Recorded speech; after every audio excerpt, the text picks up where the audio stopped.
Ingat sekali je. Bodoh kali. Ya. Kalau tak cepat lah, kenapa fikir dia baru letak? Okey, 1, 2, 3. Hitam. Okey. Kuning.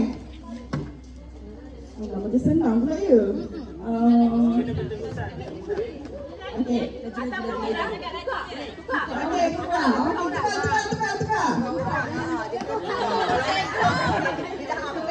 Okey, saya nak warna kuning.